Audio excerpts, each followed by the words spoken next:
ಇವತ್ತಿನ ಟಾಪ್ ನ್ಯೂಸ್ಗಳು. ಕಾಂಗ್ರೆಸ್ ಭವಿಷ್ಯಕ್ಕೆ ಸಿದ್ದರಾಮಯ್ಯ ಶಾಕ್. ಕರ್ನಾಟಕದಲ್ಲಿ ಮುಂದಿನ 7 ದಿನ ಮಳೆಯ ಮುನ್ಸೂಚನೆ.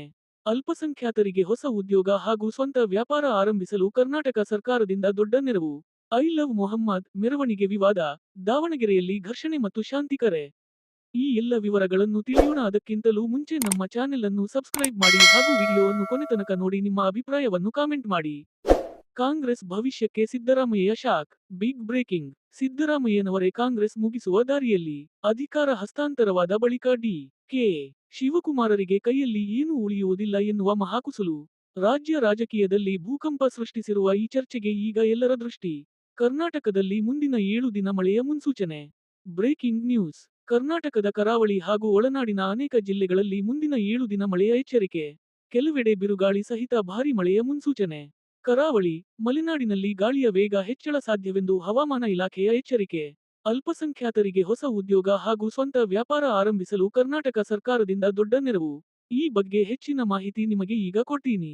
ಜೈನ್, ಸಿಖ್, ಮುಸ್ಲಿಂ, ಕ್ರೈಸ್ತ ಮತ್ತು ಇತರೆ ಅಲ್ಪಸಂಖ್ಯಾತ ಸಮುದಾಯದವರ ಉದ್ಯೋಗ ಪ್ರಮಾಣ ಹೆಚ್ಚಿಸುವ ನಿಟ್ಟಿನಲ್ಲಿ ಸರ್ಕಾರವು ವೃತ್ತಿ ಪ್ರೋತ್ಸಾಹ ಸಾಲ ಯೋಜನೆಯನ್ನು ಜಾರಿಗೆ ತಂದಿದೆ. ಈ ಯೋಜನೆಯಲ್ಲಿ ಅರ್ಹರಾಗಿ ಸೇರಿದವರಿಗೆ 1 ಲಕ್ಷ ರೂಪಾಯಿ ನೆರವು ನೀಡಲಾಗುತ್ತದೆ. ಅದರಲ್ಲಿ 50% ಸಾಲ, 50% ಸಬ್ಸಿಡಿ ರೂಪದಲ್ಲಿ ದೊರೆಯುತ್ತದೆ. ಅಂದರೆ ಅರ್ಧದಷ್ಟು ಹಣವನ್ನು ಮರುಪಾವತಿ ಮಾಡ್ಬೇಕು, ಉಳಿದದ್ದು ಸಬ್ಸಿಡಿ ರೂಪದಲ್ಲಿ ಸರ್ಕಾರವೇ ಕೊಡುವುದು. ಅರ್ಹತೆ. ಇದಕ್ಕಾಗಿ ನೀವು ಕರ್ನಾಟಕದವರಾಗಿರಬೇಕು ಹಾಗೂ ಅಲ್ಪಸಂಖ್ಯಾತ ಸಮುದಾಯಕ್ಕೆ ಸೇರಿದವರಾಗಿರಬೇಕು. ನಿಮ್ಮ ವಯಸ್ಸು 18 ರಿಂದ 55 ವರ್ಷಗಳ ಮಧ್ಯದಲ್ಲಿರಬೇಕು. ಸ್ವಂತ ಉದ್ಯೋಗ ಮತ್ತು ಆರ್ಥಿಕ ಸ್ವಾವಲಂಬನೆಗೆ ಇದು ದೊಡ್ಡ ಅವಕಾಶ. ಮಾಹಿತಿಗಾಗಿ ಅಲ್ಪಸಂಖ್ಯಾತರ ಕಲ್ಯಾಣ ಇಲಾಖೆಯನ್ನು ಸಂಪರ್ಕಿಸಿ. ವೃತ್ತಿ ಪ್ರೋತ್ಸಾಹ, ನಿಮ್ಮ ಉದ್ಯೋಗ, ನಿಮ್ಮ ಭವಿಷ್ಯ. ಉತ್ತರ ಪ್ರದೇಶದ ಬರೇಲಿಯಲ್ಲಿ ಪ್ರಾರಂಭವಾದ ಧಾರ್ಮಿಕ ವಿವಾದ ದಕ್ಷಿಣಕ್ಕೆ ಕಾಲಿಟ್ಟಿದೆ. ದಾವಣಗೆರೆಯಲ್ಲಿ ಈ ಕಾರಣದಿಂದ ಘರ್ಷಣೆಗೂ ಮತ್ತು ಕಲ್ಲೆಸೆತಕ್ಕೂ ಕಾರಣವಾಗುವುದು ವರದಿಯಾಗಿದೆ.